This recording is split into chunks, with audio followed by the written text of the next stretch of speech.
Um dos principais conceitos que Karl Marx cunhou e que é extremamente relevante para o estudo das sociedades é o de alienação.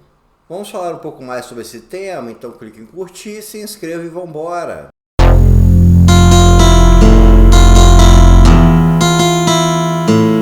No século XIX houve uma mudança na forma como se encarava o tema da pobreza.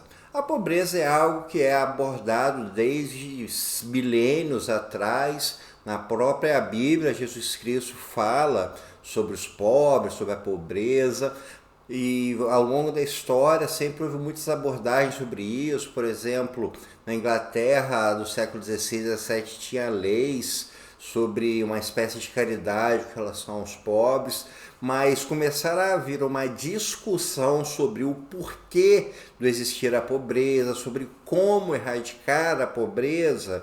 Isso começou a surgir no século XIX durante a dupla revolução, a Revolução Francesa, a Revolução Industrial. A gente pode ver na própria literatura, como por exemplo em Os Miseráveis de Victor Hugo, que é uma obra que aborda a questão da classe baixa francesa, da mesma forma em Germinal, do Émile Zola, que vai abordar uma vila de mineradores, ou então também no David Copperfield, do Charles Dickens, que aborda a classe baixa inglesa. Então houve uma nova forma de se enxergar a pobreza, como ela existe, por que dela existir.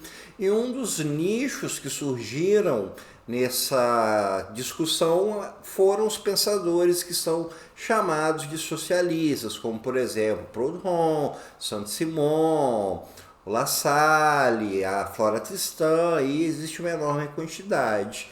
E foi o Karl Marx que trouxe uma abordagem um pouco mais aprofundada, tanto é que ele se autodenominava como um socialismo científico, diferente das outras formas de pensar. E aí que a ideia de alienação vai ser cunhada para ajudar a explicar o porquê dessa existência de pobreza. Quando Marx fala em alienação, ele está falando sobre o principal problema que afeta o proletariado. O Marx, na verdade, ele nem dá tanta ênfase a questões como pobreza em si, porque na verdade ele coloca que a alienação é o maior problema e que a pobreza, a miséria, tudo isso está incluído, está embutido dentro da alienação. Para Marx, o trabalho é algo que é inerente ao ser humano.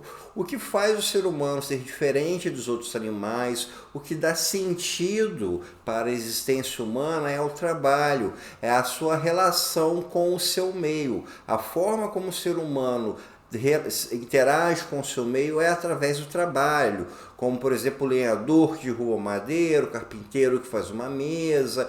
Tudo isso é o que dá sentido à existência humana. Porém, com o advento das sociedades e com o surgimento de divisões de classes sociais, há uma mudança nisso, porque o ser humano vai perdendo justamente o seu espaço no trabalho. E dentro da sociedade capitalista é quando isso vai se mostrar de forma mais significativa. Dentro do modelo fabril que surgiu com a Revolução Industrial e com o surgimento do capitalismo, você começou a ter o ser humano sendo separado do trabalho. Quando se fala sobre uma fábrica em que todos os processos de produção são separados, você não tem mais o ser humano como o detentor do conhecimento, como o detentor do trabalho. Na verdade, ele vai ser apenas mais uma das muitas partes que compõem um processo fabril. Então, você não está falando do ser humano nessa sua habilidade natural de interagir com o mundo. A gente está falando de um ser humano que está numa situação em que ele é alienado daquilo que ele é, ele está mecanizado.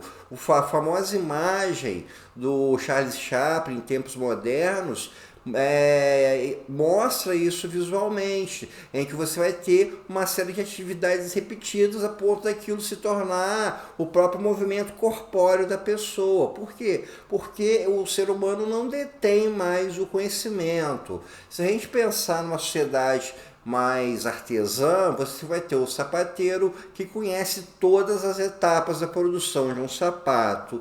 Agora, se a gente pensar numa fábrica de sapatos, você vai ter uma pessoa que vai cuidar de um pedaço de couro, outra pessoa que vai cuidar de um pedaço de cadarço, outra pessoa vai colar a sola no tecido, uma última pessoa dá um acabamento, mas ninguém detém o conhecimento por completo. Então você tem uma estrutura de trabalho que não pertence mais ao trabalhador. O trabalhador se tornou um mero elemento dentro de um processo fabril maior. O Marx coloca isso como algo tão grave que ele aponta que há 4 tipos de alienação: a alienação social, a alienação econômica, a alienação política e a alienação do trabalho, que é a pior de todas e é a que vai causar justamente as outras 3. Uma outra questão da alienação no que tange a questão de pobreza, no que tange a questão de renda, é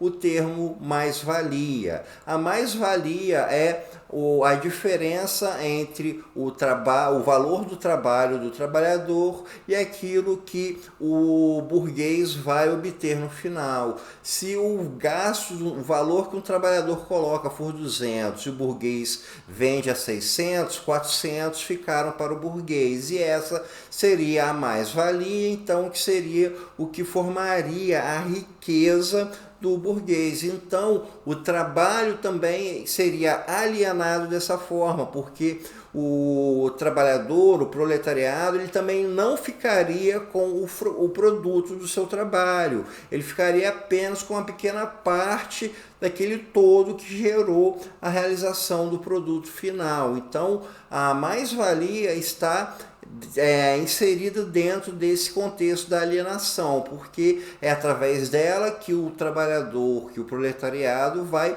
perder o seu potencial de compra, vai perder a sua renda, vai deixar de receber o fruto do seu trabalho. A alienação vai criar um outro elemento dentro da sociedade industrial, que é o fetiche. Um produto, ele deixa de ser um mero objeto a ser utilizado, deixa de ser algo que vai ter uma utilidade e se torna uma espécie de objeto de desejo.